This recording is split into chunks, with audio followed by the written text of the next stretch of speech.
అందరికీ నమస్తే అండి. 2019 ఎన్నికల్లో 151 స్థానాలు వచ్చిన జగన్మోహన్ రెడ్డి గారికి వైసీపీ పార్టీకి 2024 వచ్చేసరికి 11 సీట్లు ఎందుకు వచ్చాయి? ఎందుకంటే ఆ 5 ఏళ్లలో జరిగిన అనేక తప్పులు, అనేక ఘనకార్యాలు, నేరాలు, పాపాలు, ఘోరాలు కొన్ని ప్రజలకు తెలిసి జరిగాయి, కొన్ని తెలియకుండా జరిగాయి. సో తెలియకుండా జరిగినవి కాలక్రమేణా ఊరికే ఎప్పుడైనా మనం చేసిన పాపం బయటకు రాకుండా ఉండదుగా, ఎప్పుడో ఒకసారి బయటకు వస్తుందిగా. సో కాలక్రమేణా ఎప్పుడైనా బయటకు రావచ్చు. నేను అందుకే అప్పుడప్పుడు ఒక మాట వాడుతుంటా, జగన్మోహన్ రెడ్డి గారు 5 ఏళ్ల హయాంలో జరిగిన పాపాలు రాబోయే 25 ఏళ్లలో బయటకు వచ్చిన ఆశ్చర్యపోక్కర్లా అని. అందులో భాగంగా ఇప్పుడు ఈ వీడియోలో మనం ఒక టాపిక్ డిస్కస్ చేద్దాం. సరే, ఆయన చేసిన మంచి చెడు చాలా వీడియోస్లో చెప్పుకున్నాం. చాలా రకాలుగా ఆయన మంచి చేశారు, చెడు చేశారు, సంక్షేమం ఇచ్చారు, కొన్ని కట్టారు. అదే సందర్భంలో పగ ప్రతీకారంతో రగిలిపోయారు, రాష్ట్రాన్ని వెనక్కి తీసుకెళ్ళిపోయారు, రాజధాని లేకుండా చేశారు, చాలా చేశారు. అవన్నీ ఇప్పుడు అప్రస్తుతం. కానీ అరబిందో సంస్థకు ఆయన కట్టబెట్టిన 2 ప్రాజెక్టులు ఈ వీడియోలో మనం చర్చిద్దాం. కార్పొరేట్ బెదిరింపులు ఏ విధంగా సాగాయి అనేది, బెదిరించి వాళ్ళ చేత బలవంతంగా వాటాలు రాయించుకున్న వ్యవహారాన్ని మనం ఈ వీడియోలో చర్చిద్దాం. ఎందుకు చర్చిద్దామంటే, భోగాపురం ఎయిర్పోర్ట్ క్రెడిట్ జగన్మోహన్ రెడ్డి గారిదే అని వైసీపీ వాళ్ళు క్లెయిమ్ చేస్తున్నారు కాబట్టి ఒక్కసారి ఈ వీడియోలో మనం మాట్లాడదాం. ఇక్కడ మీకు ఒక్క వీడియో వినిపిస్తాను, వినండి. రాష్ట్ర ప్రభుత్వం టెండర్లు పిలిచింది. ఇదే రాష్ట్ర ప్రభుత్వం టెండర్లు పిలిచినప్పుడు కేంద్ర ప్రభుత్వ రంగ సంస్థ ఎయిర్పోర్ట్ అథారిటీ ఆఫ్ ఇండియా రాష్ట్ర ప్రభుత్వానికి ఎక్కువ రెవెన్యూ ఇస్తామని, ఎక్కువ వాటా ఇస్తాము అని ఎయిర్పోర్ట్స్ అథారిటీ ఆఫ్ ఇండియా టెండర్లలో పాలు పంచుకుని వాళ్ళు అత్యధికంగా రాష్ట్రానికి మేలు చేస్తాము అని చెప్పి వాళ్ళు టెండర్లలో కోట్ చేస్తే, ఎయిర్పోర్ట్స్ అథారిటీ ఆఫ్ ఇండియా వాళ్ళకు కన్నా ఎయిర్పోర్ట్ కట్టే కాంట్రాక్ట్ కన్నా ఇస్తే చంద్రబాబు నాయుడు గారికి లంచాలు రావని ఇదే పెద్ద మనిషి చంద్రబాబు నాయుడు గారు ఆ టెండర్ను రద్దు చేసిన పరిస్థితి మనమంతా కూడా చూస్తా ఉన్నాం. రెండోసారి టెండర్లు పిలిచారు.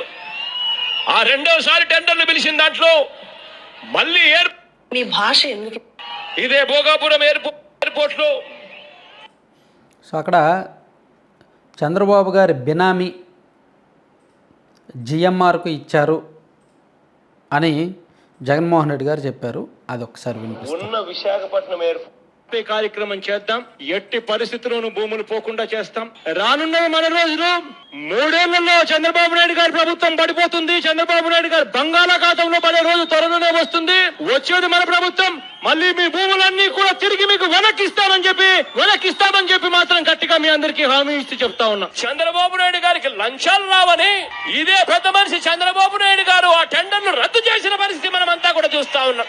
రెండోసారి టెండర్లు పిలిచారు. ఆ రెండోసారి టెండర్లు పిలిచిన దాంట్లో మళ్ళీ ఎయిర్పోర్ట్స్ అథారిటీ ఆఫ్ ఇండియా వాళ్ళు మళ్ళీ ఎక్కడ వస్తారేమో అని చెప్పి ఏకంగా ఎయిర్పోర్ట్స్ అథారిటీ వాళ్ళు రాకుండా ఎలిజిబిలిటీ క్రైటీరియాను సైతం మార్చిన ఘనత ఈ చంద్రబాబు నాయుడు గారి దిక్కుమాలిన ప్రభుత్వంలో చూస్తా ఉన్నాం. ఇవాళ మనం ఈ ఎర్ర బస్సు కూడా సరే, ఆ ఎయిర్పోర్ట్ గురించి ఆయన మాట్లాడిన మాటలన్నమాట. ఇక్కడ అంటే జిఎంఆర్ వాళ్ళకి అర్హత లేదు, ఆయన చంద్రబాబు గారి బినామీ, so airport authority of India అయితే మంచిదే అని చెప్పి జగన్మోహన్ రెడ్డి గారు 2019లో సీఎం అవ్వక ముందు మాట్లాడారు. ఆ తర్వాత సీఎం అయిన తర్వాత 2022లో మళ్ళీ జిఎంఆర్కే కాంట్రాక్ట్ ఇచ్చారు. జగన్మోహన్ రెడ్డి గారు అధికారంలోకి వచ్చిన కొత్తలో జిఎంఆర్ కాంట్రాక్ట్ రద్దు చేశారు. అదే 2 ఏళ్ల తర్వాత అదే జిఎంఆర్ కాంట్రాక్ట్ ఇచ్చారు. నిజానికి జగన్మోహన్ రెడ్డి గారు చేస్తున్న ఆరోపణ తప్పు. ఎందుకంటే జిఎంఆర్ వాళ్ళు చంద్రబాబు గారి బినామీనో ఇంకేదో కాదు. జిఎంఆర్ వాళ్ళకి దేశవ్యాప్తంగా కూడా విమానాశ్రయాలు ఆపరేట్ చేస్తున్న చరిత్ర ఉంది. మీరు చూడండి, Indira Gandhi international airport Delhi and Rajiv Gandhi international airport Hyderabad and Babasaheb Ambedkar international airport Nagpur and Manohar international airport Goa, అలాగే బీదర్ ఎయిర్పోర్ట్ కర్ణాటక, ఇలా దేశవ్యాప్తంగా కూడా చాలా ఎయిర్పోర్ట్లను జిఎంఆర్ సంస్థ నిర్వహిస్తోంది. ఎయిర్పోర్ట్ల నిర్వహణలో వాళ్ళకు ఒక మంచి బ్రాండ్ ఇమేజ్ ఉందన్నమాట. సో అందుకని భోగాపురం ఎయిర్పోర్ట్ని జిఎంఆర్కి కట్టబెట్టారు చంద్రబాబు గారు. ఆయన గ్రంథి మల్లికార్జునరావు గారని ఆయన రాజాము దేశవ్యాప్తంగా పేరెన్నిక గల పారిశ్రామికవేత్త, వ్యాపారవేత్త. చంద్రబాబు గారు బినామీగా ఉండాల్సిన అవసరం ఆయనకు లేదు. కానీ జగన్మోహన్ రెడ్డి గారు అప్పట్లో ఆరోపణ చేశారు. అయితే ఇక్కడ మరో విషయం మనం ప్రస్తావించాలి. 2021లో వద్దన్న జగన్మోహన్ రెడ్డి గారు 2022 నవంబర్ వచ్చేసరికి జిఎంఆర్కి ఇచ్చారు కదా. ఈ మధ్యలో ఏం జరిగిందంటే మీరు ఇక్కడ పక్కన చూడొచ్చు, ఇది 2020 సెప్టెంబర్లో జరిగింది. GMR infra cells 51% stake in Kakinada SEZ to Aurobindo reality అనే కొన్ని వార్తలు ఉన్నాయి, మీరు చదువుతున్నారు కదా పక్కన. సో జిఎంఆర్ ఇన్ఫ్రా వాళ్ళు వాళ్ళ వాటాలో కాకినాడ సెజ్లో వాళ్ళ వాటాల్లో 51% అరబిందో ఫార్మాకి అమ్మేశారు, అరబిందో రియాలిటీ వాళ్ళకి అమ్మేశారు. ఇది మధ్యలో జరిగింది. సో జగన్మోహన్ రెడ్డి గారు అధికారంలోకి వచ్చిన తర్వాత జిఎంఆర్ను వద్దు అని కాంట్రాక్ట్ రద్దు చేసి వాళ్ళని బెదిరించి వాళ్ళని భయపెట్టి వాళ్ళ వాటాలు అమ్మించి, సో మీ కాంట్రాక్ట్ రావాలంటే మేము చెప్పిన మాట వినాలి, మేము చెప్పిన వాళ్ళకి మీ వాటాలు అమ్మాలి అని చెప్పి భయపెట్టి మళ్ళీ వాళ్ళని కేసులతో అది ఇది ఇబ్బంది పెట్టి వాళ్ళు లొంగిన తర్వాత వాళ్ళకి మళ్ళీ ఎయిర్పోర్ట్ నిర్మాణ బాధ్యతలు కట్టబెట్టారు 2022లో. ఇది మధ్యలో జరిగింది. లేదు ఇది అబద్ధం అని మీరు అంటారా? కేవీ రావు గారు సాక్ష్యం. ఎందుకంటే కేవీ రావు గారు కూడా తన కాకినాడ యాంకరేజ్ పోర్ట్ని అరబిందో రియాలిటీకి అమ్మిన సంగతి మనం లాస్ట్ ఇయర్ వార్తల్లో చదివాం, మీరు కూడా పక్కన చూడొచ్చు. కేవీ రావు గారు కంప్లైంట్ కూడా చేశారు. K V Rao claims he was forced to sign agreements that facilitated the transfer of his stakes. As a result KIHPL assets worth 2,500 crore were sold to just 494 crore, while K-Sets అంటే Kakinada assets valued at అని ఆయన చేసిన ఫిర్యాదు ఎలా ఉంది అనేది మొత్తం చూడవచ్చు. అంటే కేవీ రావు అనే వ్యక్తిని కూడా బెదిరించి ఆయనకు కాకినాడ యాంకరేజ్ పోర్ట్లో ఉన్న షేర్లను అరబిందో రియాలిటీకి అమ్మించారనమాట. దీని మీద లాస్ట్ ఇయర్ 2024 డిసెంబరు, 2021, 2025 జనవరిలో కేసులు నమోదు అవ్వడం, ఆ తర్వాత మళ్ళీ వాళ్ళిద్దరు రాజీ చేసుకోవడం, ఇవన్నీ జరిగాయి.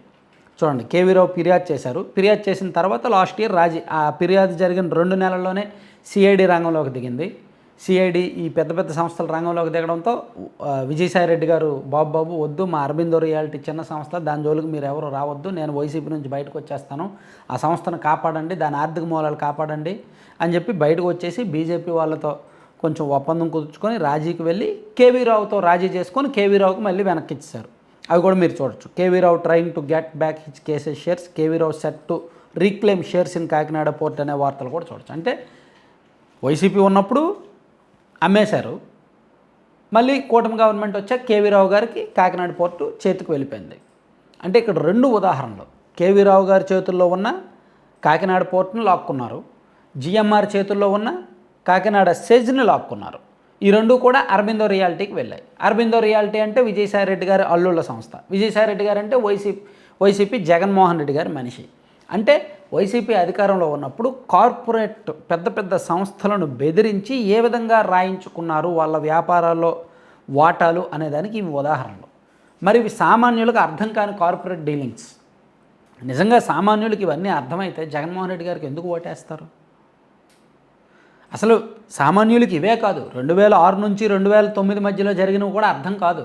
అది దాల్మియా సిమెంట్స్ ఏంటి, జగతి పబ్లికేషన్స్ ఏంటి, భారతీ సిమెంట్స్ ఏంటి, ఈ సండూర్ పవర్ ఏంటి, ఇవన్నీ ఎలా పుట్టాయి, వీటిలోకి ఇన్ని షేర్లు ఎలా వచ్చాయి, 10 రూపాయల షేర్ 300 రూపాయలకి ఎలా అమ్మారు, ఇవన్నీ ఎవరికి అర్థం కావు. ప్రతి రాజకీయ నాయకుడు అవినీతిపరుడే. ఇక్కడ చంద్రబాబు గారు 2 ఎకరాల నుంచే వచ్చారని చెప్పలేం, కానీ సంపాదించుకున్నారు. సో వాళ్ళు అవినీతిపరులే, వీళ్ళని అవినీతిపరులే ఒప్పుకుందాం. కానీ చంద్రబాబు గారు అధికారంలో ఉన్నప్పుడు ఆయన సీఎంగా పనిచేసినప్పుడు మీరు చూడండి, 96 నుంచి 2004 మధ్యలో కానీ, 2014 నుంచి 19 మధ్యలో కానీ, 24 తర్వాత కానీ ఎప్పుడూ కూడా ఏదైనా కార్పొరేట్ సంస్థను బెదిరించి భయపెట్టి వాటాలు బలవంతంగా అమ్మించలేదు. ఆయన సన్నిహితులకు ఎప్పుడూ కూడా వాటాలు అమ్మించలేదు బలవంతంగా. మీరు ఒకసారి అబ్జర్వ్ చేయండి. కానీ జగన్మోహన్ రెడ్డి గారు పరిపాలించిన 5 ఏళ్లలో ఈ 2 సాక్ష్యాలు. జిఎంఆర్లో ఉన్నదేమో అరబిందో రియాలిటీకి వెళ్ళిపోయింది, కేవీ రావు గారి కాకినాడ పోర్ట్ ఏమో అరబిందో రియాలిటీకి వెళ్ళిపోయింది. అరబిందో రియాలిటీ అంటే వైసీపీ వాళ్ళ సంస్థ. ఇది చాలదా అండి? సో చంద్రబాబు గారికి జగన్మోహన్ రెడ్డి గారికి తేడా, మేబీ ఇద్దరు అవినీతి పరులే కావచ్చు, కానీ ఒకరిది బెదిరించి భయపెట్టి బరితెగించే అవినీతి, ఒకరిది భయపడి చాలా జాగ్రత్తగా చాకచక్యంగా కన్నింగ్తో చేసుకునే అవినీతి. ఆ రెండింటికి చాలా తేడాలు ఉన్నాయి. దొంగ, గజ దొంగ. గజ దొంగ అంటే అన్నీ వదిలేసి ఇష్టం వచ్చినట్టు ఊర్ల మీద పడి దోచుకునే టైప్ అనమాట. సో ఇద్దరిని, అంటే నేను ఇద్దరిని ప్రస్తావించట్లేదు, చెప్తున్నా, జస్ట్ తేడా చెప్తున్నాను అంతే. మీకు అర్థమైంది కదా. అధికారం ఇచ్చిన 5 ఏళ్లలో చేసిన పనులు ఇవి. సో ఇప్పుడు భోగాపురం ఎయిర్పోర్ట్ మేమే కట్టామని ఎందుకు? మీరు కట్టి ఉండొచ్చు, మీ హయాంలో స్టార్ట్ అయి ఉండొచ్చు, కానీ మీరు చేసిన దుష్ప్రచారం, వైసీపీ హయాంలో చేసిన ఈ వ్యవహారాలు అన్నీ కూడా ఆ పార్టీకి శాపాలుగా మారాయి. Thank you. సో అర్థమైందని అనుకుంటున్నాను. Thank you.